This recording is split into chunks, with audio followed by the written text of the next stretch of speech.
श्री राधे श्री राधे श्री राधे।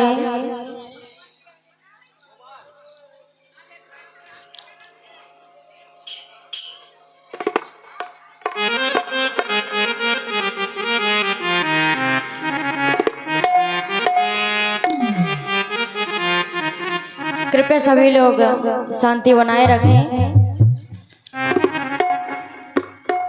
बातें करने के लिए घर में भी हो सकती हैं और काफी समय मिल गया था सभी लोगों को बातें करने का। सभी लोगों ने बातें कर ली होंगी और जो बच्ची है वो अपने घर में यहाँ से जाने के बाद करना। आइए प्रभु की पावन कथा में हम सभी लोग प्रवेश करते हैं। प्रेम से बोलिए सांवरिया सेठ की जय हो। और इस प्रकार से आज कन्हैया लाल ने सबसे पहले माखन चोरी की लीला शुरू की, लेकिन जब प्रभु माखन चोरी करके जाने लगे तो उस गोपी ने कन्हैया का हाथ पकड़ लिया, कहा कि आज तो तुम्हारी खैर नहीं और ये जो तुम चोरी करते हो घर घर में जाकर के, इसकी शिकायत मैं यशोदा मैया के पास लेकर के जाऊंगी। आज तुमको घर में जाते ही बड़ी पिटाई पड़ेगी। कन्हैया वहां से कहते हैं जो होगी सो देखी जाएगी। मेरी मैया मुझको इतना प्रेम करती है कि तुम्हारी बातों को मानेगी ही नहीं। कन्हैया वहां से चले गए। लेकिन आज पहले तो एक गोपी का, फिर कन्हैया ने धीरे धीरे कई गोपियों के घर में जाकर के माखन चोरी की। कई बार उल्हाना लेकर के मैया यशोदा के पास में गई, लेकिन मैया यशोदा ने किसी की भी बात सुनी नहीं। लेकिन आज जब सभी गोपियां इकट्ठे हो गई, कहा कि अब हम सभी लोग जब इकट्ठे होकर के मैया यशोदा से कन्हैया की शिकायत करेंगे तभी वो उसको डांट लगाएंगी और ये सिखाएंगी कि किसी के भी घर में जाकर के चोरी नहीं करनी चाहिए।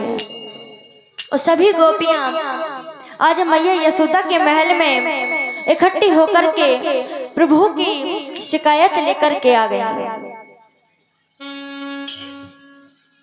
कहते हैं यशोदा जी, अरे हमने एक बार नहीं कई बार आपके लाला की शिकायत की, लेकिन आपने हमारी बात को सुना ही नहीं। केवल यही कहा मेरा लाला कभी किसी के घर में जाकर के माखन क्यों खाएगा? क्या मेरे घर में कोई माखन दही की कमी है, माखन दूध की कमी है जो किसी के घर में जाकर के माखन खाएगा? लेकिन गोपियां कहने लगी, तब तक तो हम शांत थी, लेकिन आज तो इसने हद ही कर दी। बोले आज हम इकट्ठा होकर के आई है और आपको इस बात को मानना ही पड़ेगा कि आपके कन्हैया ने हम सभी के घरों से माखन की चोरी की है और सभी की मटकियों को फोड़ दिया है। सभी गोपियां मैया यशोदा से शिकायत करने लगी। क्या तेरो लाल, गोपियां कहती हैं कि तेरो लाल यशोदा छले गयो री, मेरो माखन चुरा के बदल गयो री। तेरो लाल यशोदा छले गयो री, मेरो माखन चुरा के बदल गयो री।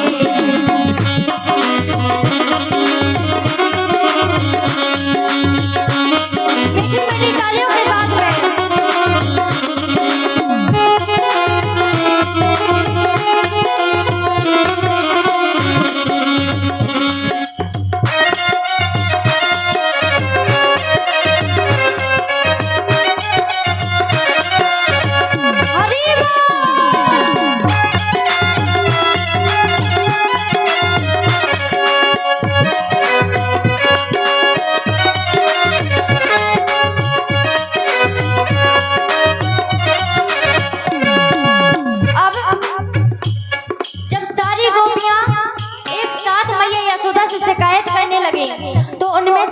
गोपी कहती है कि पहले तो आप मेरी बात को सुनिए। क्यों? क्योंकि कन्हैया ने मेरे घर में जाकर के क्या किया। गोपी कहती है, मैंने चोरी से मटकी उठाते देखा, मैंने चोरी से मटकी उठाते देखा।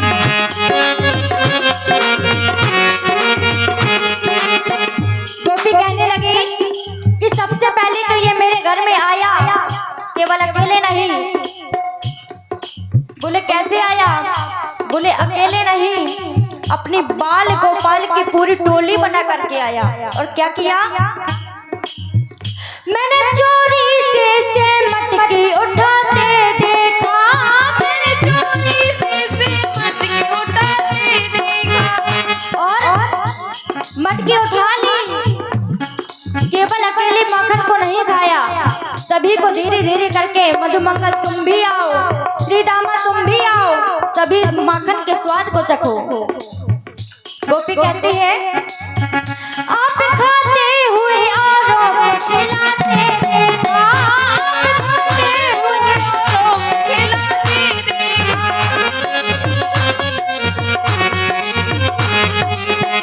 और इतना ही नहीं, माखन तो खाया, लेकिन साथ में करता क्या है?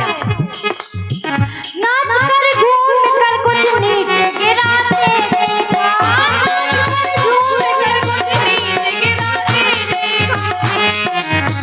और बोले माखन खाता है, मटकी तोड़ता है, यहाँ तक तो सब ठीक था, लेकिन माल चोरी कैसे खूब लुटाते देखा, माल चोरी कैसे खूब लुटाते देखा, माल चोरी कैसे खूब लुटाते देखा, माल चोरी कैसे खूब लुटाते देखा। तो अगर ये सभी बालकों को, सभी ग्वाल बालों को माखन खिलाता, यहाँ तक भी ठीक था, लेकिन इसने हद पार कर दी। किया क्या? मेरे मुँह पर भी माखन मल गयो रे मेरो लाल, यशोदा चल गयो रे। मेरे मुँह पर भी माखन मल गयो रे मेरो लाल, यशोदा चल गयो।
घर में हुआ सारी बात को माँ यशोदा से कह दिया।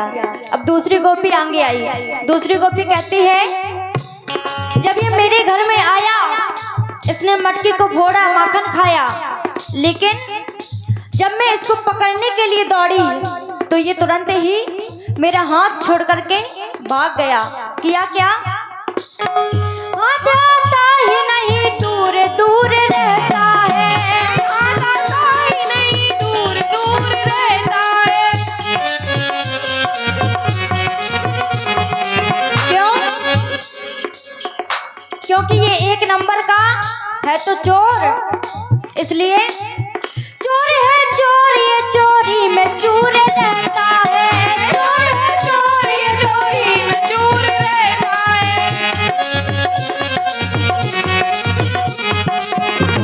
और यशोदा ने कहा और कुछ कहने को बाकी है। गोपी कहने लगी, अरे चोरी तो कर लेता है, लेकिन जब हम इससे पूछती हैं कि तूने चोरी की तो फिर कहता है कि अरे गोपी मैंने कुछ नहीं किया। फिर तो ऐसा बन जाता है कि संसार में इससे ज्यादा सीधा कोई हो ही नहीं सकता। गोपी कहती है, चोरी करके भी सदा बेकसूर रहता है, चोरी करके भी सदा बेकसूर रहता है। क्यों? क्योंकि इसके मस्तिष्क पर, इसके दिमाग पर सर पे सारा शैतानी का इसके फितूर रहता है, सर पे शैतानी का इसके फितूर रहता है।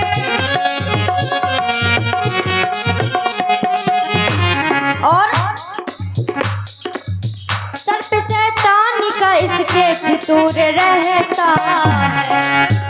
तो गोपी कहती है, माखन खाया, मटकी फोड़ी, लेकिन एक जो मटकी बची थी उसको क्या किया? मेरे माखन की मटकी उड़ल गयो रे तेरो लाल यशोदा चल गयो रे। मेरे माखन की मटकी उड़ल गयो रे तेरो लाल यशोदा चल गयो रे।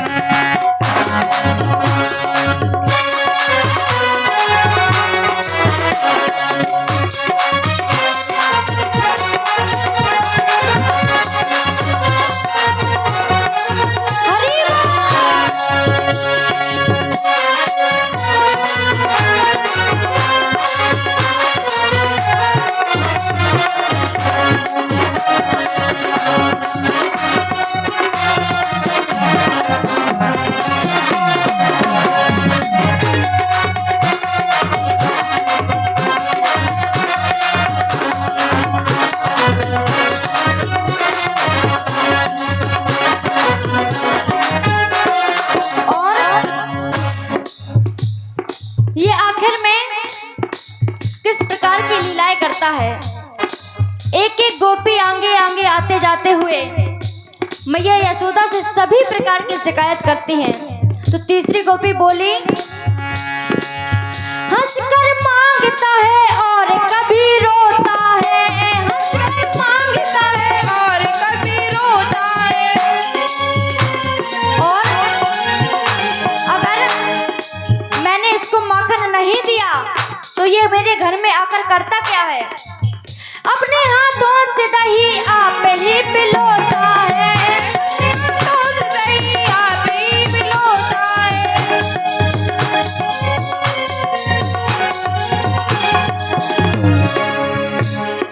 और अपने हाथों से दही आप ही पिलोता है। किया क्या? मेरा आंचल पकड़ कर मचल गयो रे तेरो लाल यशोदा चल गयो रे। मेरो आंचल पकड़ कर मचल गयो रे मेरो लाल यशोदा चल गयो।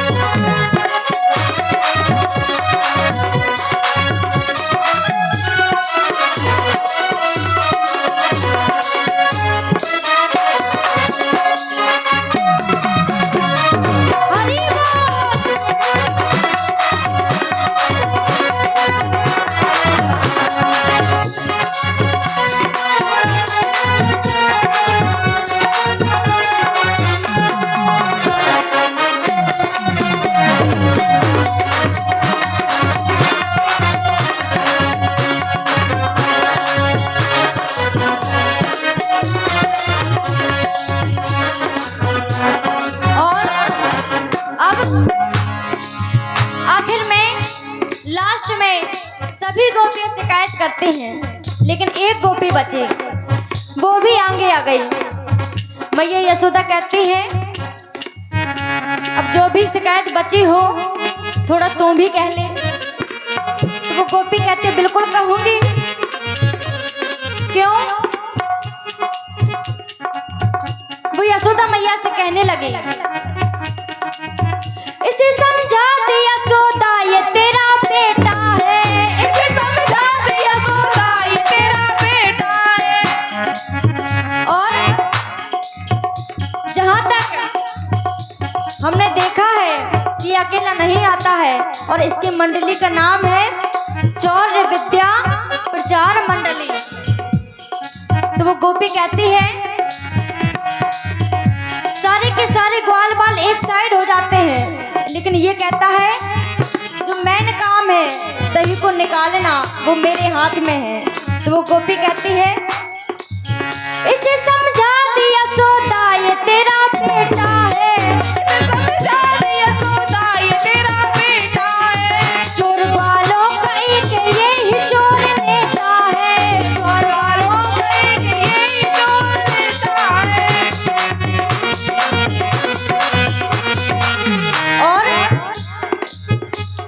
जब लास्ट में ये पकड़ जाता है, सारे ग्वाल बाल भाग जाते हैं, करता क्या है, मार पड़ती है इन्हें और ये मजा लेता है, मार पड़ती है इन्हें और ये मजा लेता है।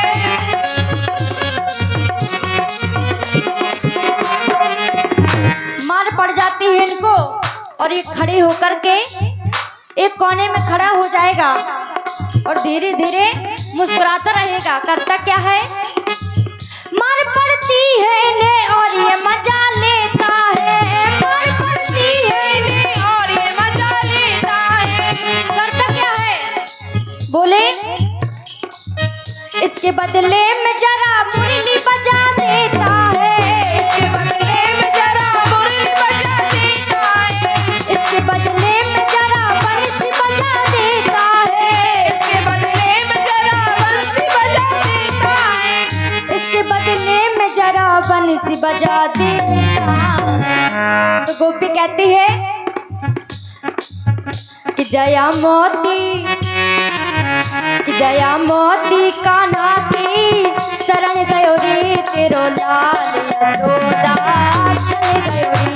जया मोती कान्हा की शरण गयो रे तेरो लाल यशोदा चल गयो रे।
और यहाँ पर इस प्रकार से सभी गोपियां एक साथ में भगवान कन्हैया की शिकायत करती हैं। जब सभी गोपियों ने मिलकर के कन्हैया की शिकायत की,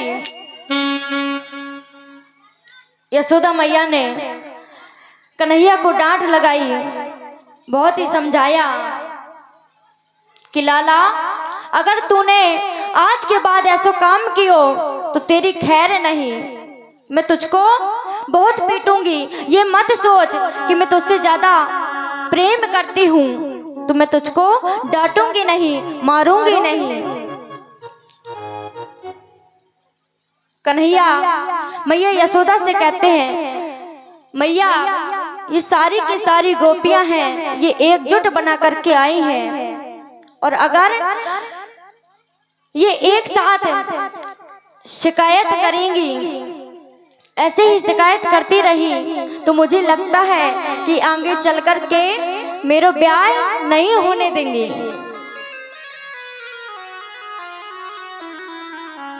मैया यशोदा ने कन्हैया से कहा,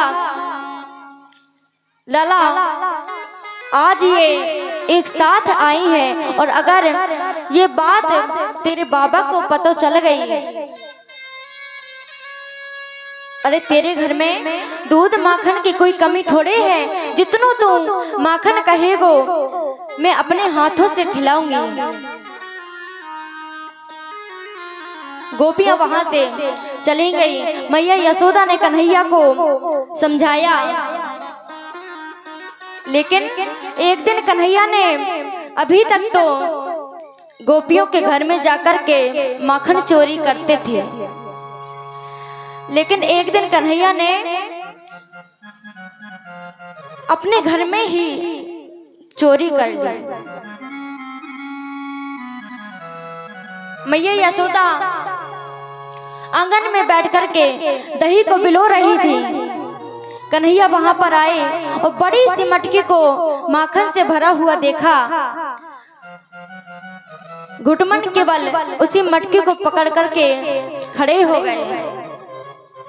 एक बार मैया यशोदा से कहा, मैया मुझको बड़ी जोर की भूख लगी है, कछु खाने को दे दे।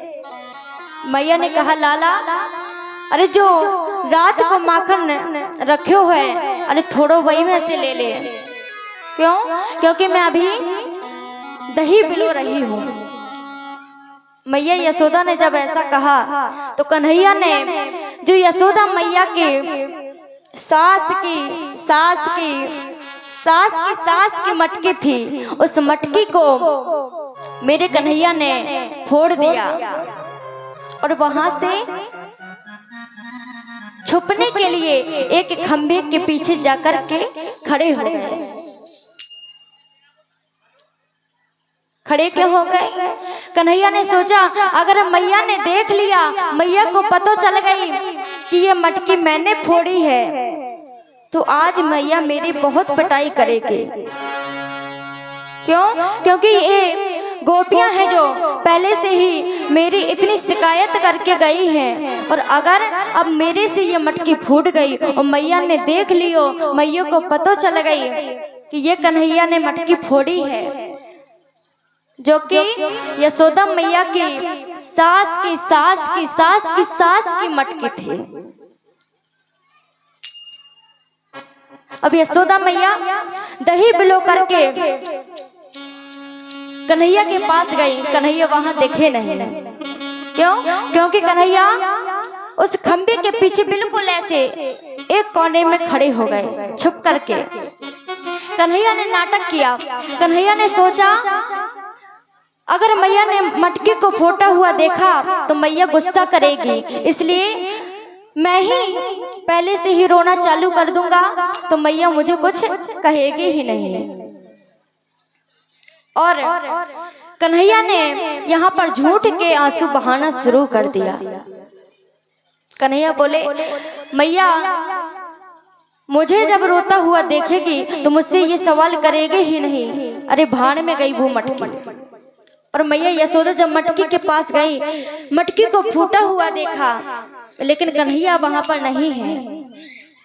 कन्हैया को खंबे के पीछे देखा। कन्हैया का हाथ पकड़ करके मैया यशोदा ने खींचा। बोले, कन्हैया तूने मटकी फोड़ी, तूने यहाँ में से माखन लियो? कन्हैया बोले, मैया बोले, सच सच बता लाला, तूने माखन खायो? तूने ये मटकी फोड़ी? कन्हैया बोले, मैया मैंने मटकी नहीं फोड़ी। और झूठ झूठ के आंखें मीड़ मीड़ करके पूरा रोने जैसा चेहरा बना लिया कि मैया मुझे कुछ कहे ही नहीं। मैया ने 2-3 बार पूछा, लाला तूने मटकी फोड़ी? हर बार कन्हैया झूठ बोले, मैया मैंने मटकी नहीं फोड़ी, मैं क्यों फोड़ूंगा? अब यशोदा मैया ने सोचा कि अगर मैं इसी प्रकार से इसको बचाती रही इसी प्रकार से लाड़ करती रही। तो एक दिन सभी गोपियां ये बात नंद बाबा तक पहुंचा देंगी और सभी लोग क्या कहेंगे कि खुद के घर में दूध दही की कमी नहीं है और दूसरों के घर में चोरी करता है। और यहाँ तक कन्हैया अपने घर में भी चोरी करने लगा है। इसलिए आज मैया यशोदा ने कन्हैया को बचाते हुए ना एक छड़ी ली और कन्हैया के पीछे पीछे दौड़ रही है, मारने के लिए नहीं। वेद व्यास जी श्रीमद् भागवत में लिखते हैं, बोले मैया छड़ी तो लिए हैं केवल डराने के लिए। क्यों? क्योंकि वो कन्हैया से इतना प्रेम करती हैं कि उनके ऊपर उनका हाथ भी नहीं उठता, लेकिन केवल डराने के लिए छड़ी लेकर के मैया पूरे आंगन में कन्हैया के पीछे चारों ओर घूमती हैं। कन्हैया अगर तू सच सच बता देगा कि तूने मटकी को फोड़ा है तो मैं तुझको नहीं मारूंगी, लेकिन अगर तू फिर से झूठ बोलो तो तेरी आज खैर नहीं, आज तो को बचानो कोई नहीं आवेगो। अब कन्हैया ने इतनी बात सुनी, सभी सखा वहां पर आ गए। अब कन्हैया आगे आगे, उसके पीछे सखा और उसके पीछे मैया यशोदा।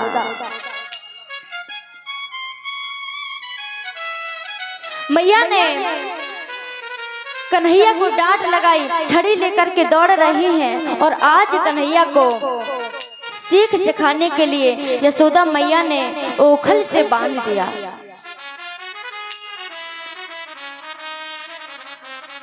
यशोदा मैया प्रभु को ओखली से बांधती जा रही है, लेकिन उनके अश्रु भी बंद नहीं हो रहे।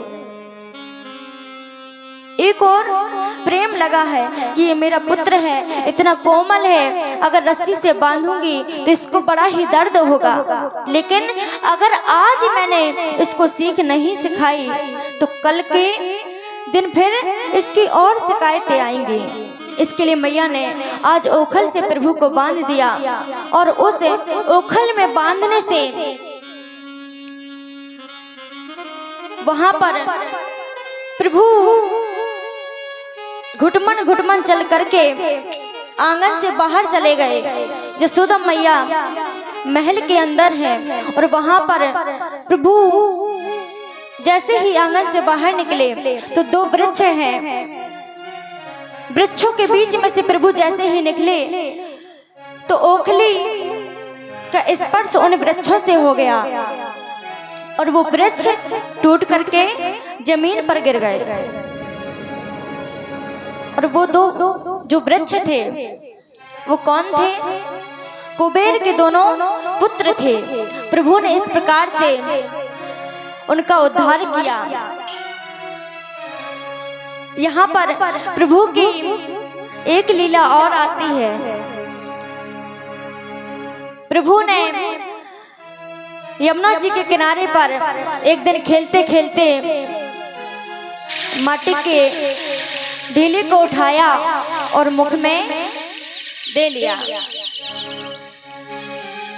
बलराम जी ने जैसे ही देखा कि कन्हैया ने माटी खा ली है और मैया ने कहा था कि आज के बाद अगर ये किसी के घर में जाकर के चोरी करे या कोई भी ऊधम करे तो सीधे तू मेरे पास में आएगो और कन्हैया की सारी शिकायत मुझसे बतावेगो। अब बलराम जी सोचते हैं कि अगर मैंने मैया को ये बात नहीं बताई तो मैया मुझको डांटेगी। इसके लिए बलराम जी दौड़े दौड़े मैया यशोदा के पास में आए और सारी की सारी बात मैया यशोदा से कह दी। बोले मैया आज अपने कन्हैया ने अरे यमुना के किनारे पर पहले तो ये माखन चोरी करता था, अरे आज तो उसने मिट्टी के ढीली को ही खा लिया। यशोदा मैया ने कहा कि कन्हैया को लेकर के आओ। सभी सखा कन्हैया को लेकर के मैया यशोदा के पास आते हैं। मैया यशोदा ने कन्हैया से कहा कि मुंह खोल करके दिखा, तूने माटी खाई? कन्हैया फिर झूठ बोल गए। बोले मैया मैंने माटी नहीं खाई। मैया बोली सच सच बता, बलराम ने मुझे बताया है कि तूने माटी के ढीले को खाया है। क्या ये भी कोई खाने की वस्तु होती है?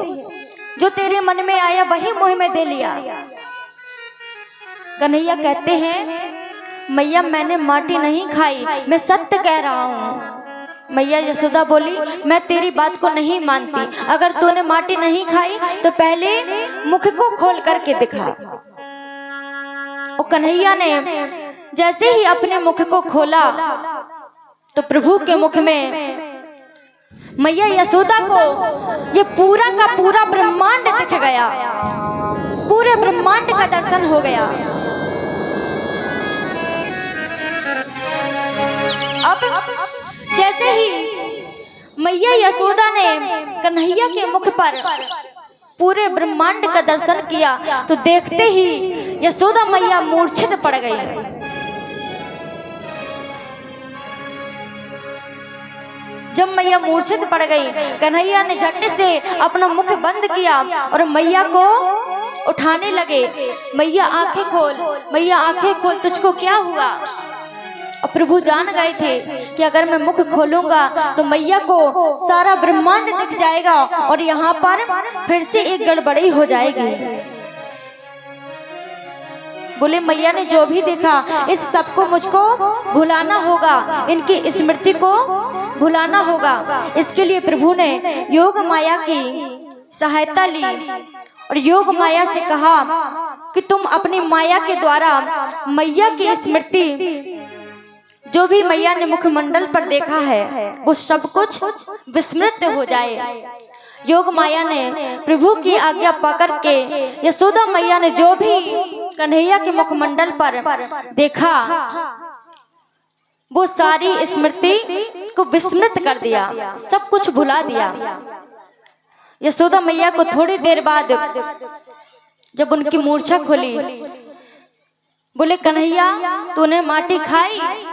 कन्हैया बोले मैया मैंने माटी नहीं खाई थी, अरे मैंने तो पृथ्वी मैया का प्रसाद समझ करके उसको मुख में दे लिया था।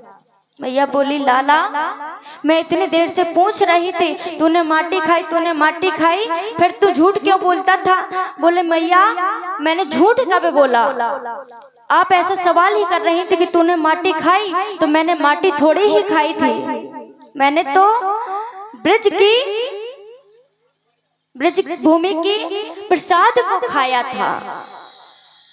यहाँ पर इस प्रकार से यशोदा मैया ने प्रभु के मुखमंडल पर पूरे ब्रह्मांड का दर्शन किया, लेकिन प्रभु ने अपना प्रेम बनाए रखने के लिए उस सबको विस्मृत करा दिया योग माया की सहायता से। यहाँ पर प्रभु ने एक दिन मन में विचार किया, क्योंकि प्रभु के बाल चरित्र की अगर लीलाएं देखी जाएं तो प्रभु की जितनी भी लीलाएं हैं उसका अगर एक एक टॉपिक भी एक दिन में कहा जाए तो वो भी कम है, ऐसी सुंदर लीलाएं हैं प्रभु की। एक दिन प्रभु ने मन में विचार किया कि मेरा इस पृथ्वी पर प्रकट क्यों हुआ है, मैं अवतार लेकर के क्यों आया हूँ? अरे मुझे तो जो यहाँ पर कालिया नाग है जिसने यमुना जी को विषैला बना दिया है, उस विष को दूर करना है, ऐसा मन में विचार किया। और एक दिन कन्हैया अपने ग्वाल बालों के साथ में योजना बनाते हैं कि चलो आज के दिन गैया चराने नहीं जाएंगे, आज के दिन हम गेंद बल्ला खेलेंगे।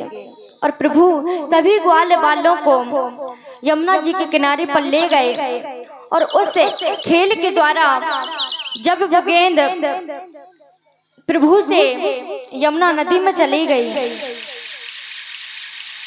तो ग्वाल बाल कहते हैं कि कन्हैया तूने गेंद को फेंक्यो है तो तू ही लेकर के आवेगो। और कन्हैया ने यमुना जी में छलांग लगा दी। यमुना जी में छलांग लगा करके वहां पर जो कालिया नाग रहता था उसका उद्धार किया। लेकिन यहाँ पर वही सत्य फिर से प्रतीत होने वाला था मैया यशोदा को कि मेरा लाला कोई साधारण बालक नहीं है, स्वयं परम पिता है, परम ब्रह्म है, जिसकी मैं हमेशा पूजा करती हूँ। और वहां पर यशोदा मैया को सारा का सारा सच पता चल गया। और उस दिन से मैया यशोदा ने मन में सोचा, अरे जिस बालक की मैं एक पुत्र के नाते पुत्र की तरह सेवा करती हूँ, उसको अपनी गोदी में बिठा करके माखन खिलाती रही, अरे वो जो सारे संसार को खिलाता है, सारे संसार को पालित करता है, उसको मैं खिलाती रही, मैं भी कैसी पागल हूँ। कन्हैया ने कहा कि मैया तुझको सच जरूर पता चल गया, लेकिन जो ये मेरा प्रेम का नाता है, इसलिए मैंने तुमसे सच छुपाया। क्यों? क्योंकि मैं केवल एक मैया का प्रेम पाना चाहता था।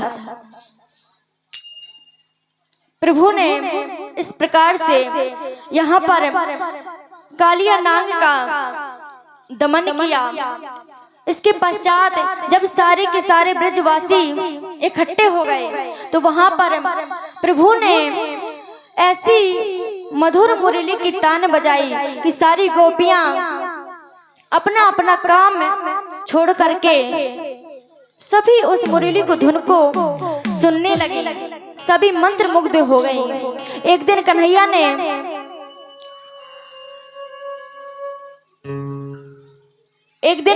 ने मन में विचार किया और एक लीला और की। वो कौन सी लीला? चीर हरण की। एक बात, अगर इस जमाने में, इस कलयुग में अगर कोई बालक अगर वो लीला इस समय करे तो कई प्रकार के सवाल उठ जाएंगे, लेकिन प्रभु ने ये लीला क्यों की? केवल गोपियों को सीख सिखाने के लिए, शिक्षा देने के लिए कि कभी भी चाहे किसी नदी में जाओ, कभी भी निर्वस्त्र होकर के स्नान नहीं करना चाहिए। और इसके लिए प्रभु ने एक दिन गोपियों के, क्योंकि गोपियों का एक नियम था कि ब्रह्म मुहूर्त में जाकर के ही स्नान करती थी, और स्नान करने के बाद अपने अपने वस्त्र पहन करके कात्यायनी माता की पूजा करती थी। और पूजा में हमेशा जब आराधना करती, निवेदन करती, तो हमेशा एक ही निवेदन करती कि मैया जो हमारा कन्हैया है ना, वो हमें पति रूप में मिल जाए, प्रीतम रूप में मिल जाए। इस प्रकार से कन्हैया ने चीर हरण की लीला करके गोपियों को एक शिक्षा दी कि ये एक अपराध होता है निर्वस्त्र होकर के स्नान करना। तत्पश्चात कन्हैया थोड़े बड़े और हुए, और कन्हैया ने एक दिन यशोदा मैया से हठ की कि मैया अब मैं थोड़ा सा बड़ो हो गया हूँ, इसलिए मोको गाय चरानो जानो है। मैया बोले अभी तो बहुत छोटो है, मैं तुझको अकेले वन में नहीं भेजूंगी। कन्हैया ने बहुत ही जिद की, तो यशोदा मैया ने अष्टमी के दिन कन्हैया के हाथ से गौ पूजन करवाया, और गौ पूजन करवा करके सभी ग्वाल बालों के साथ आज कन्हैया गैया चराने के लिए वन में गए। वहां पर जाकर के वन में अनेक असुरों का प्रभु के हाथों से उद्धार हुआ। अघासुर, बकासुर, व्योमासुर, सभी राक्षसों का प्रभु ने दमन किया और उनका उद्धार किया। अब एक लीला और आती है, सभी लोग जानते होंगे, क्योंकि ब्रजवासी जितने भी थे बाल लीलाओं में एक बार जब कन्हैया छोटे थे तब उन्होंने भी एक जिद और की थी कि मैया मैं तो चंद्र खिलानो लई हूं, और जब तक तू चंद्र खिलौना नहीं देगी तब तक मैं इस धूल में ही लौटतो रहूंगा। और मैया को इस जिद के पीछे थाली में जल रखकर उस चंद्रमा को दिखाना पड़ा, लेकिन कन्हैया नहीं माने। कन्हैया ने दूसरी बार एक जिद और की। जब मैया ने कहा कि अरे चंदा से अच्छी तो मैं तेरे लिए एक प्यारी सी बहू ले आऊंगी। अब कन्हैया चंद्रमा को भूल गए। अब मैया से कहते हैं, मैया बहू अच्छी तो होगी। अरे वो बहू कैसी होगी? मैया से जिद करने लगे तो मैया कहती है कि तुम बहू की बात करे है।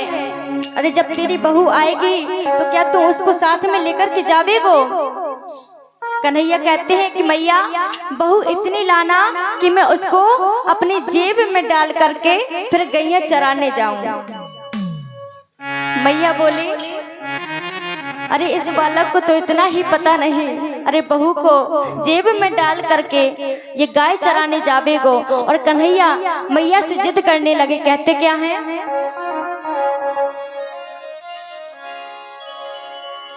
अरे राधिका गोरी से ब्रज की छोरी से मैया करा दे मेरो ब्याह। राधिका गोरी से ब्रज की छोरी से मैया करा दे मेरो ब्याह।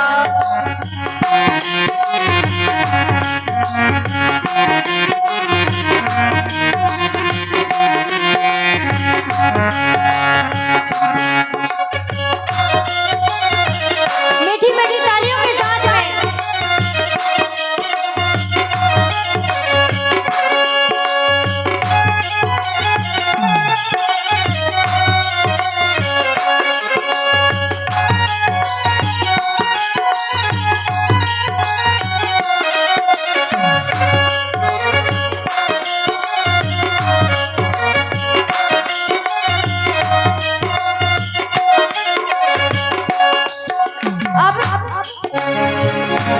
कन्हैया ने जब ये बात कही कि मैया मेरे लिए तू बहू लावेगी?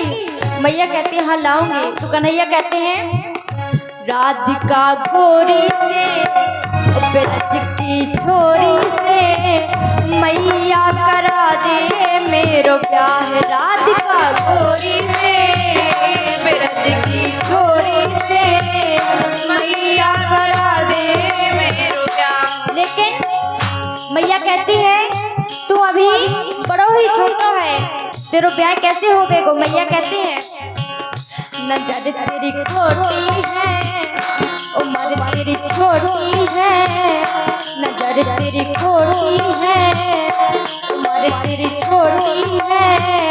कैसे करा दूं तेरो ब्याह? राधिका गोरी से ब्रज की छोरी से मैया करा दे मेरो ब्याह।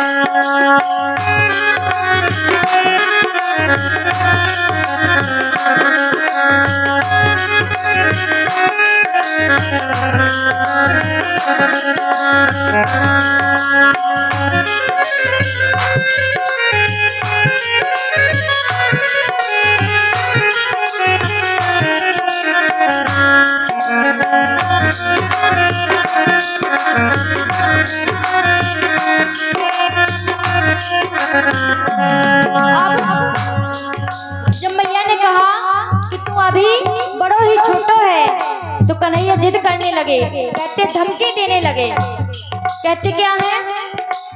जो ना ब्याह करावे तेरी कैया ना ही चराऊं। जो नहीं ब्याह कराए तेरी कैया ना ही चराऊं। जो नहीं ब्याह करावे तेरी कैया ना ही चराऊं। जो नहीं ब्याह कराए तेरी कैया ना ही चराऊं। और आज के बाद मोरी मैया तेरे दिली पर ना। आज के बाद मेरी मैया तेरी दिली पर ना तो आएगा रे मजा जीते हार का। राधिका गोरी से ब्रज की छोरी से मैया करा दे मेरो प्यार।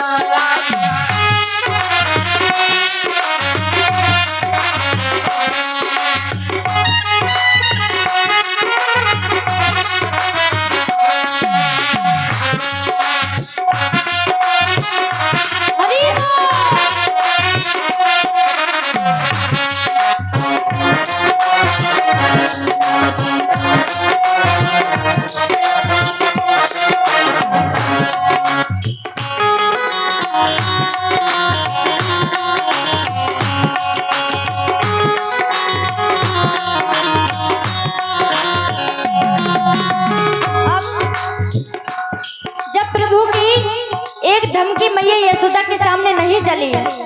तो प्रभु ने मन में सोचा कि इससे कर्री वाली धमकी देनी पड़ेगी। तो कन्हैया कहते हैं, अरे चंदन की चौकी पर मैया तुझको बैठाऊं, चंदन की चौकी पर मैया तुझको बैठाऊं। और जब वो मैया तेरी बहू आ जाएगी ना तो तेरी बड़ी ही सेवा करेगी। कहते हैं, अपनी राधा से मैं माँ चरण तेरे दबवाऊं, अपनी राधा से मैं माँ चरण तेरे दबवाऊं।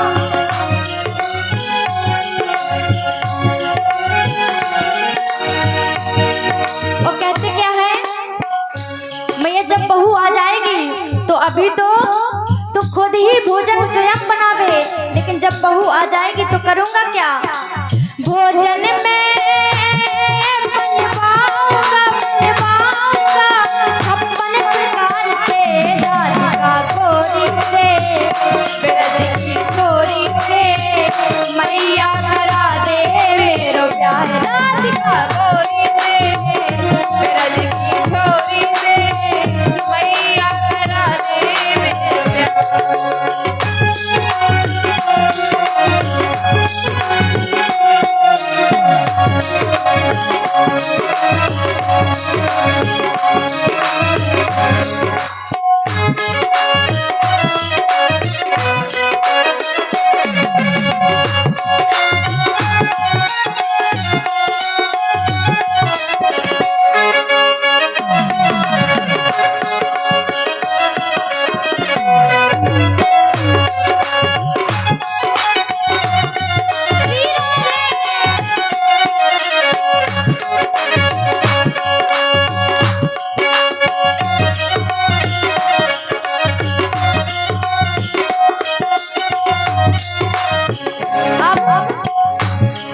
कन्हैया कहते हैं कि मैया जब बहू आवेगी तो आएगी कैसे?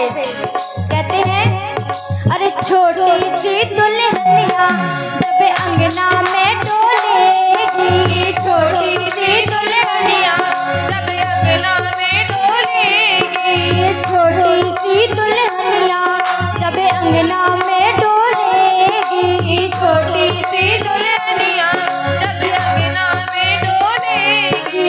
तेरे सामने मैया वो घूंघट ना खोलेगी, तेरे सामने मैया वो घूंघट ना खोलेगी। और मैया एक बात और, अगर वो बहू आ जाएगी घर में तो सबसे पहले बलराम भैया से जाकर के कह देना, क्या? बलदाऊ से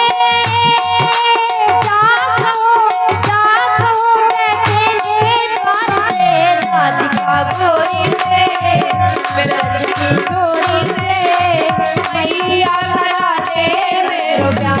राधिका गोरी से।